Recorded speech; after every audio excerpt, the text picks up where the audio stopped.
Hi Internet, this is Joe. I'm doing a vlog for the Inward Markings Garment Company, just this little clothing thing that I started a couple of weeks ago. And inwardmarkings.com is the website, so that's where the YouTube link is, where you can watch the previous 11 chapters of this. This is chapter 12, to make sense of what I talk about today. Please don't keep watching if strange or unusual topics unsettle you or upset you, or if profanity is a problem. Can you see this cloud here? It's the craziest thing. I've never seen anything quite like it. It looks like the smoke trail of a plane, but it's not. It's just a trail cloud. And no, I don't recall the last time that I saw anything like it. So I'm sitting at a location in Fitzroy North, in the inner north of Melbourne, Australia. And this is where one of the significant premonitionary dreams that I had in mid-2017 was located. But because I didn't realise they were premonitionary until the events actually happened later in my life, I didn't document them after I woke up. I just woke up thinking, yeah, that was a vivid dream, and the content was curious, and I don't usually write down my dreams after I wake up, regardless of how vivid they are. I might need to do that going forward. And so it was around mid-ish 2017, so I don't have exact dates or anything like that, but yeah, it was definitely around that period. Before I go on to that, I just want to talk a little bit about just kind of things that led up to that time in Bangkok. So I've already talked about sort of synchronicities with Dr. Jack Picone, and something else that occurred, that they just seemed, for some reason, what occurred, I just seemed, for some reason, got this greater sense of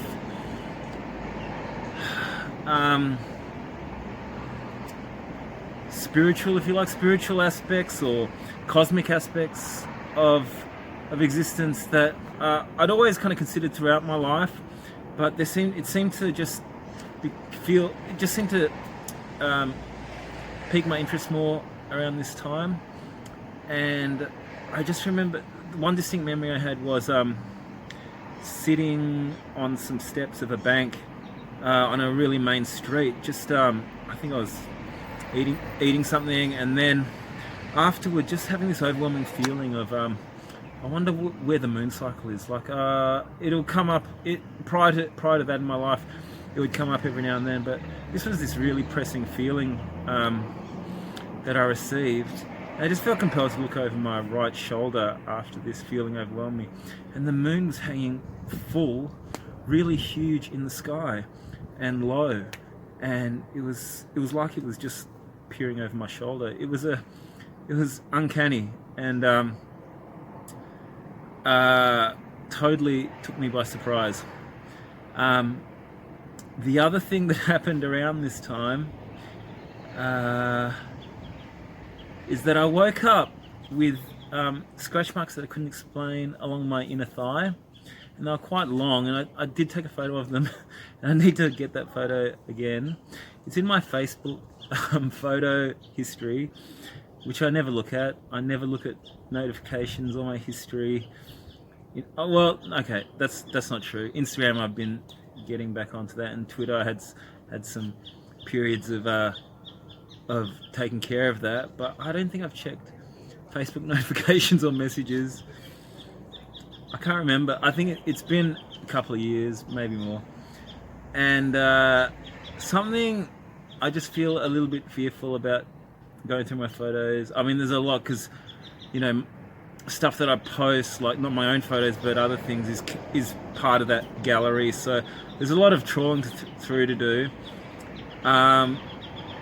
But it's around, if I sort of target around mid-2017. But yeah, there were either two or three, definitely two long scratch marks along my inner thigh that I woke up with, and it was just inexplicable. I could not explain it, because there was nothing, my nails, nothing around my bed or in my bed, or there were no animals in my little studio apartment. There was literally nothing that could have caused these scratches, and I was just shaking my head the next morning, and that's why I felt compelled to post it on Facebook. And I remember I think there was a little interaction with one or two friends. I just sat there, just staring at it, trying to get back to work, but continually looking back at them, going, "How the fuck did these get there?" And then I just eventually just forgot them, or moved on, and they healed. Just like with past events that I've talked about in this vlog. I didn't talk to anyone about it. I didn't do any research. I just wrote it off as something that somehow happened.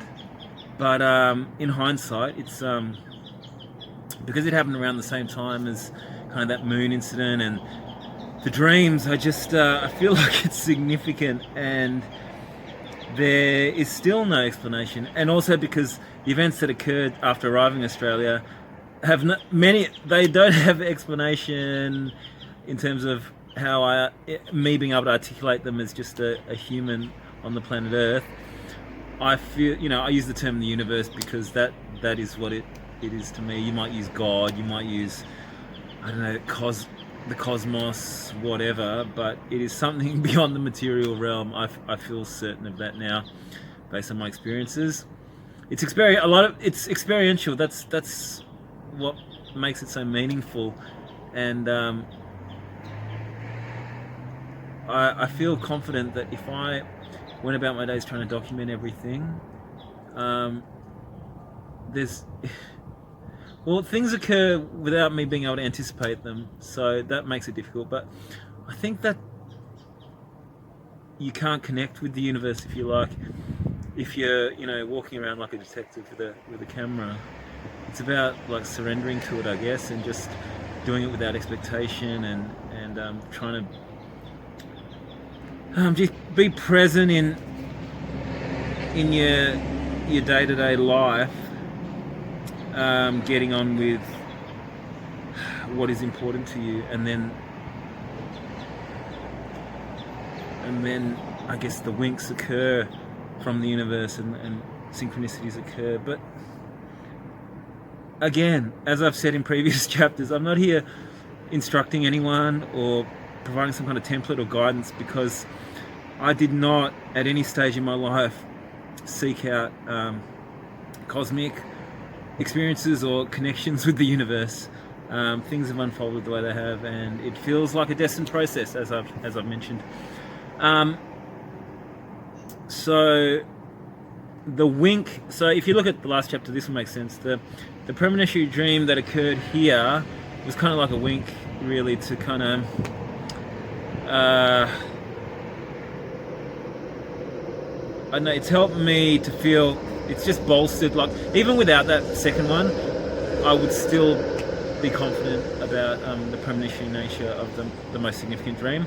But this second dream, it kind of has bolstered it for me. And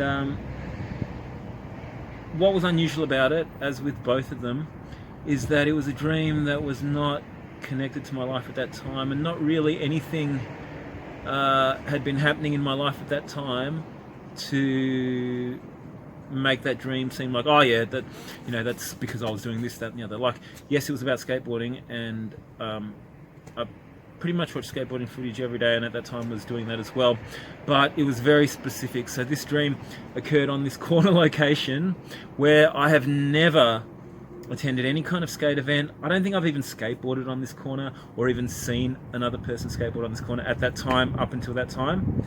But this dream was so vivid. There was a skate event on this corner, there was a live band, there was ramps set up, and it was on this corner. There's a building here. Sorry, I'm not much of a camera operator. That was in the dream, and as you can see, just down there, there's distinct curbs here, and they were in the dream as well. And it was a great time in the dream. There was a lot of raucous laughter and fun, just as there was on the day, and you can see that in the footage of the Vans Passport event on Thrasher magazine. But the way I attended the event was, I had no idea that it was taking place. But a skater who I had previous serendipitous meetups with in the inner north just was skating at exactly the right kind of time that I entered a back street, and we had a brief conversation, and then he rode away. But I was using the Wi-Fi at the library nearby, and just because I happened to be sitting outside on the curb, he was not headed in a one-way direction. He was returning from a destination and happened to come back up the same street as the library, and we connected again at that same in the same way as the first occasion. And then he told me about an event that was occurring like in an hour or so's time on that day. And I didn't even think about the dream when he told me about the event. In fact, the last time I thought of the dream before that time was when I saw a group of skaters who I never see in public. There was another serendipitous or synchronicity that occurred on this corner like about 3 weeks before. Two people in that group are my friends on Facebook who I pretty much never see. No, I never see in person, but one of them I've had synchronous meetups with 2-3 other times, and they were just doing a little bit of filming here. It wasn't like an event or anything like that. And I just thought, oh god, that's exactly that's kind of like that dream, same corner, etc. But I thought, yeah, not quite. But then when the event occurred like 3 weeks later, I was so like, it was so like mind-blowing to me. It was psychedelic. It was literally psychedelic, but it was so mind-blowing to me that I didn't tell anyone afterward or at the time. I just kind of just appreciated the skating on the day, had a good time, and then just processed it over time. Because while the most significant premonitionary dream had played out in September of last year, that second one, I just thought that was just a vivid dream, even after that the most significant one played out. So it was the strangest thing. There were ramps set up. Everything was like the dream, except for the live band. But there was really loud music on a stereo, so that kind of made up for that.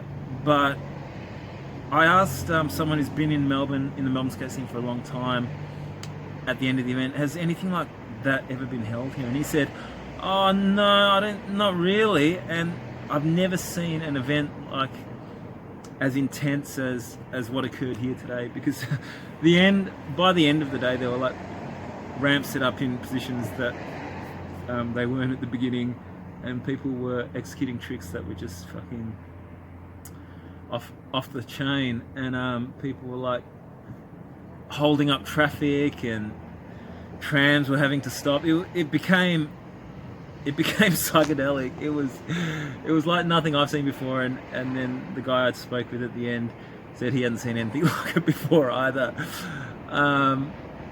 But it was the same feeling as the dream, where there were ramps set up and it was a wild party. So that's a secondary one. In chapter 13, I will talk about the primary premonitionary dream that came to pass in September 2018, after it occurred around mid-2017. Thank you for tuning in. Farewell.